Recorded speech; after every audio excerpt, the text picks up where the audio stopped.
this gift can bring fame and fortune. Well, somebody take me in your eyes. But it also can pierce the veil between life and death. Hi, I'm Ryan Coogler, the director of Sinners, and I'm here at the IndieWire offices in New York, and we're about to talk about my movie on the Toolkit podcast. Sinners was a love letter to all things that I love about going to the movies. I got to dig into films that I loved growing up, analyze them, and figure out what drew me to them. I tried to learn about those influences and figure out a way to tell my story in that space. I'm really curious what you were watching and analyzing, but more importantly, what did you learn that shaped Sinners in that journey? You mean like from the movies? Yeah, it seems like you're kind of doing a dig into. Obviously, you know what you like, but yeah, what the ones that stuck with you? Yeah, it's funny because I approached it quite differently from how I usually work in terms of film research. I actually tried to do it from memory this time, like the moments that I remembered from theatrical experiences specifically, and frankly, moments that I remember from my childhood, because that was before I knew where to look for spoilers or for trailers. That was when I was walking in the movies blind, and just, experiencing those movies with other people who were experiencing for the first time and hearing the sounds of them, shouting at the screens or reacting and having that sensation of being totally thrilled and also having no idea where it was going. The films that did that for me the most tended to be films with some pretty thrilling, dare I say, horrific elements. I think about Jurassic Park. It's a big one, and I remember being at a drive-in in the Bay Area with the speaker hooked up to my parents' side view mirror, and seeing the T-Rex chase the Jeep. And just being yo, what am I looking at? And having that feeling, it's just pure adrenaline. You know what I'm saying? And fear and not knowing where it's going. There's a lot of other movies, man, that I pulled from. Another one for this one was we went to Cannes with Fruitvale in 2013, and we were out there with the Coen brothers inside Llewyn Davis, and I remember seeing that movie there, and just being baffled at how they pulled it off. And loving how music was treated in it. Hang me, oh hang me, and I'll be dead and gone. And when I got done with it, I was like, oh yeah, I just watched the musical. But every song was really happening because the movie was about musicians and they were working and living their lives, but somehow the songs they were singing were still echoing in that musical style, what they were feeling in the moment. And I said, man, I'd love to make a movie one day that approach music in that fashion. So those are just two, man. It's interesting too because, and there's a reason I'm not a producer. I feel like and I don't know if you heard this along the way while you're putting this project together, I love all of this, Ryan, but you can't do all of it. You know what I'm saying? You just talked about a musical in Jurassic Park, and there's a thing here. That's the thing. There's so much here that impresses me about this movie, but I think the biggest is that it plays, and that I'm sure it all makes sense in your head, but I mean, I'm sure that was a note you got. It's not that we don't like any of this. It's just how much are you gonna do? I mean, honestly, man, I never got that note specifically. You got a good team then. Yeah, I do, man. I work with people who know me a long time. My producer on this one is my wife, Zinzi, and we have a production company together that has existed since 2018. We work with our good friend Sev Ohanian, who was a producer on Fruitvale. I met him in film school. Composers Ludwig Göransson, known him since film school, and all of my department heads, for with the exception of a few really great folks, I worked with for a long time.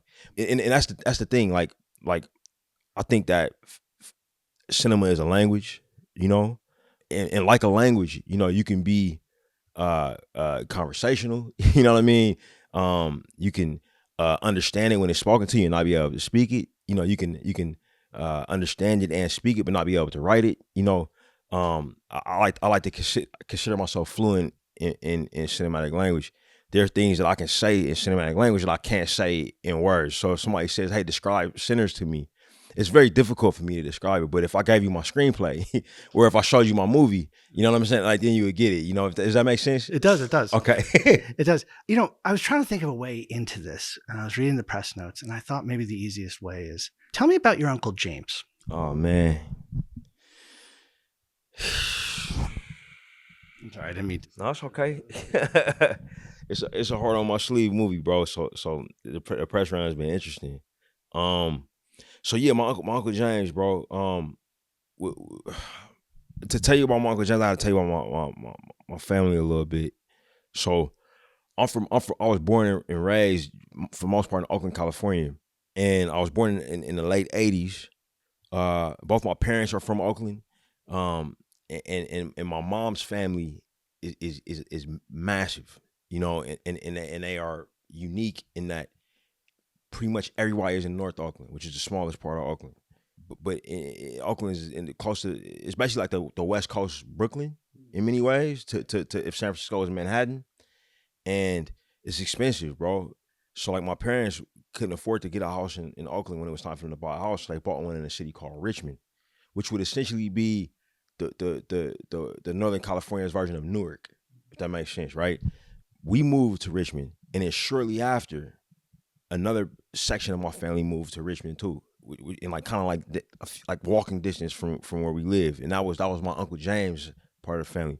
So my grandmother, my mom's mom, moved to Oakland when she was 12 years old. She moved from a small town outside of Houston called Port Arthur. Okay, and most Black people in California are part of the second wave of the Great Migration, and they came from the Gulf states. You know, they came from Louisiana, they came from Texas. Okay, every once in a while, somebody from Mississippi would come to California, and it was odd because most people from Mississippi, if they wanted to leave Mississippi, they would go up Highway 61, they would go to Chicago. But for those that didn't, they were usually fleeing Mississippi. You know what I mean? Something had happened usually. You know what I mean? Like, and that's what caused them to kind of go left when everybody else was going up. And my uncle was like that. But also my maternal grandfather was like that. His father had fled Mississippi. My grandmother married a Mississippi man, gave birth to a bunch of people, including my mom, and her younger sister, Sammy, which is who I got the name for Preacher Boy from, married a Mississippi man who was my Uncle James.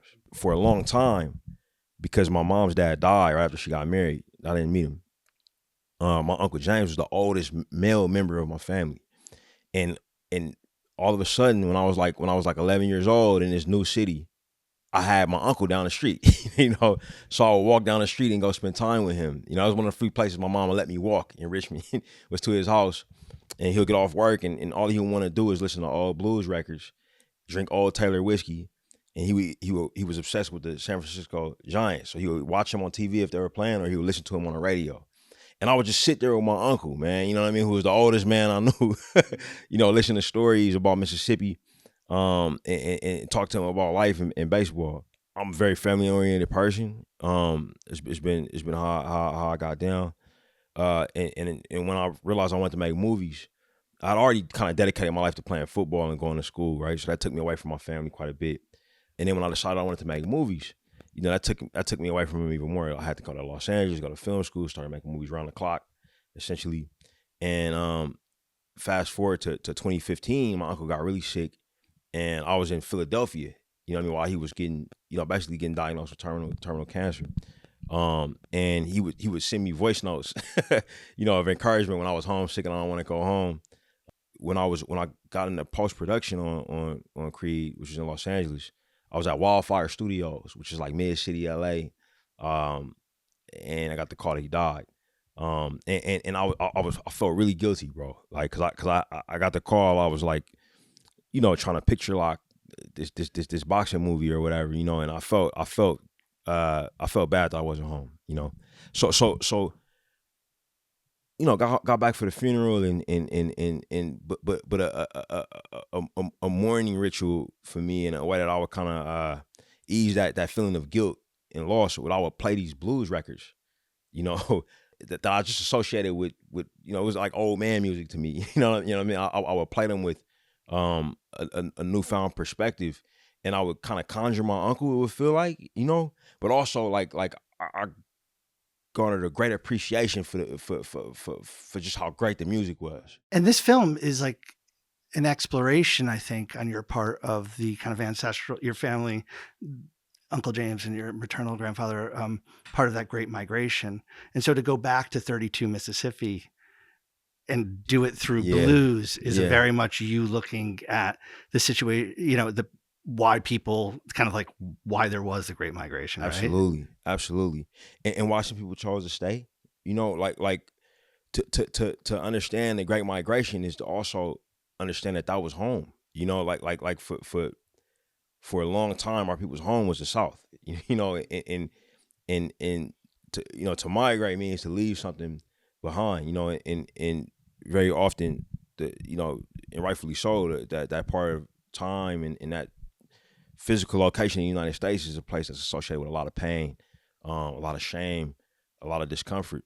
But to completely look away from it is to not look at what else was there, the resilience, the brilliance, the fortitude, and also like the artistical wonder, the cultural wonder. You know what I mean? And I believe that, and I didn't know this going into making this movie, but I found that there's a legitimate argument to be made that Delta blues music is America's most important contribution to global popular culture. It might be America's most important artistic contribution to humanity. Came out of this place. And that's when I realized that the film had to be epic. You know what I'm saying? Like at first I thought it was gonna be like a small genre film, but as I learned more about it, I was like, oh, this thing has to actually be massive.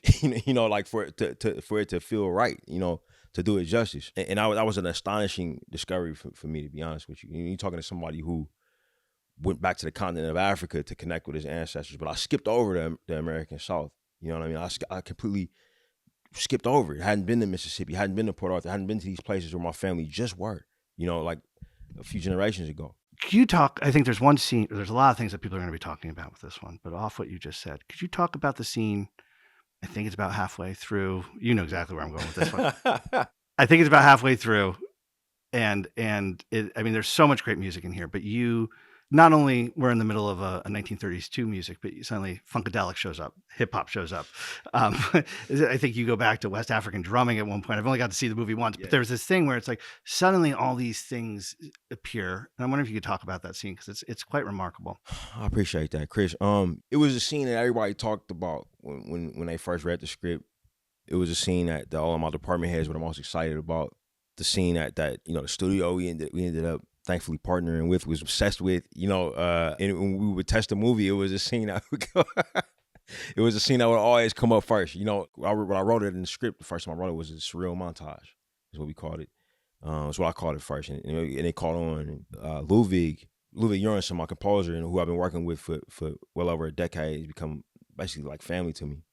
Is relatively even keeled as a guy and one of the most positive people I ever met, and he was so excited about this.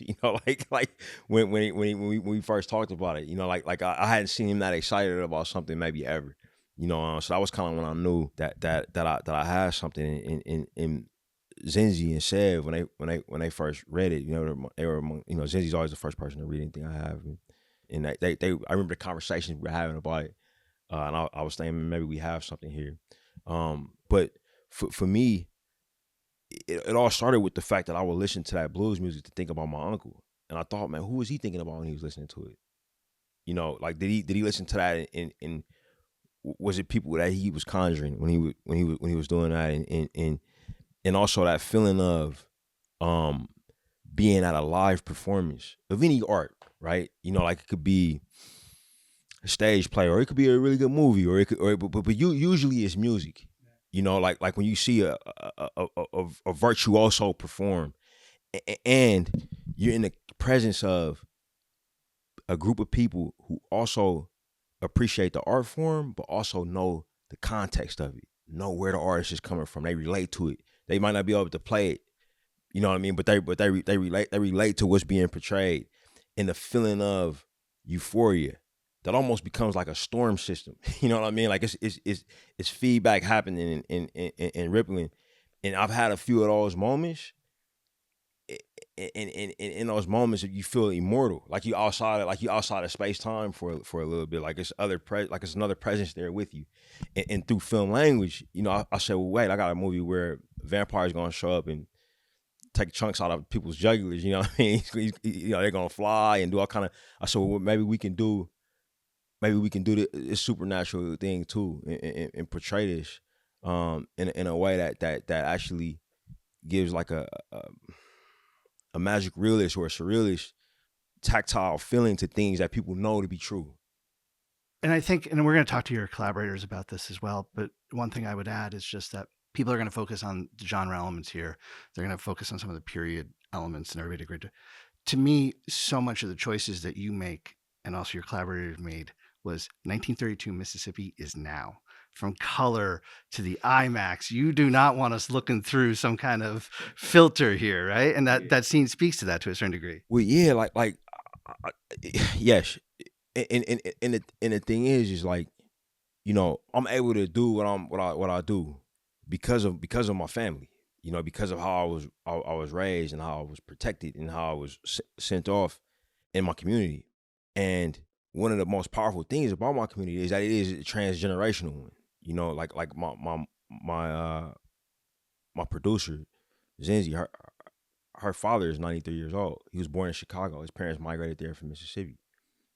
I can pick up my phone and call a 93-year-old man who's still in his right mind and ask him, hey, what was this like when this happened? You know, and he'll tell me, you know, my grandmother, I go sit, like as I often do, sit on the carpet while she sits on the couch, and she can tell me about, you know, in a big part of this movie, bro, when you talked about the 1932 as now, is me realizing that, oh yeah, they weren't always these old people. You know what I mean? Like they, you know, I interviewed my grandmother because Zenzi and my first date when we were kids was at a movie theater in Oakland, to go see Bring It On, right? Opening weekend. And we just got a thing for the 25th anniversary, so I know when your first date was. Exactly. Yeah. You know, it was a matinee on a Saturday, right? Our parents dropped us off Jack London Square in Oakland. We went to the Regal Cinemas there. I can remember the weather. You know what I mean? And the whole time the movie was playing, though it was a great movie, I wasn't interested in the movie. You know what I mean? And I interviewed my grandmother, and I asked him about my grandfather, who was from Mississippi, and I said, hey, what was your first date? And she said, he took me to the movies. And my mind was just like, poof. And I said, man, what was it like? What movie was it? And she said, well, I had trouble watching the movie because he kept trying to make out with me. And she said, eventually I told him, look, we can do that after. I'm trying to see this movie. and that me imagining my grandmother saying that, I was like, oh, it made me realize like the youthful nature of these people and their virility, you know what I mean, and vitality. And I was like, oh, the movie has to have that feel, you know, like it has to feel like us in that time, because that's what the reality was, you know. Okay, one thing I don't think was part of what relates to what you just said, but it's absolutely crazy, is Irish your vampires, yeah, and going there musically. I wonder if you could talk about that and also some of the casting with that. Oh, I'm obsessed with Irish folk music. My kids are obsessed with it. You know, look, my first name is Irish. I think it's not known how much how much crossover there is between, like, you know, African American culture and Irish culture, and how much that stuff's loved in our community. You know, it was very important that our vampire, you know, our master vampire of this movie was unique and as specific as the situation was. You know, it was important to me that he was old, but also that he came from a time that pre-existed these racial definitions that existed in this place that he showed up in, so that he would be extremely odd, you know, and it would all seem odd to him, you know, but also that he would see it for what it was, you know, and offer a sweet deal, if that makes sense, and that the music was just as beautiful. You weren't done with post-credit sequences when you were done with Marvel, apparently, because you did one of the best ones I've ever seen. That's actually stuck with me.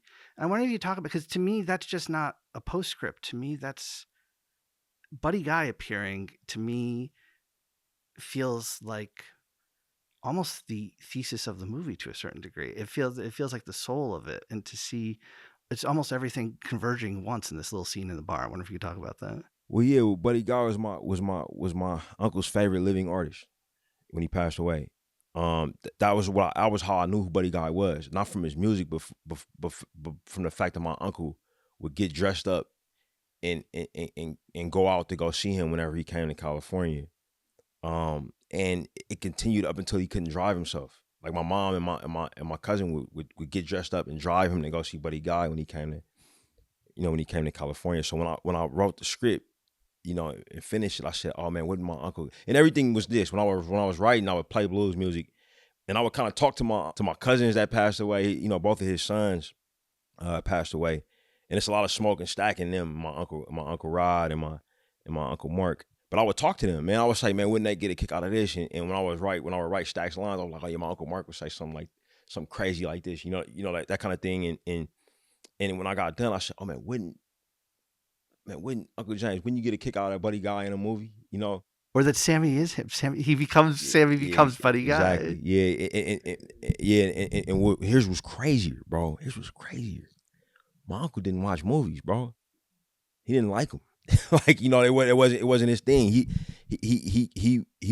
his first time going to the movies, I think in like 3 decades, was when Fruitville came out, and he went because it was his nephews. And so I was like, I don't even know if Buddy Guy likes movies. So it's a strong chance it's not his thing.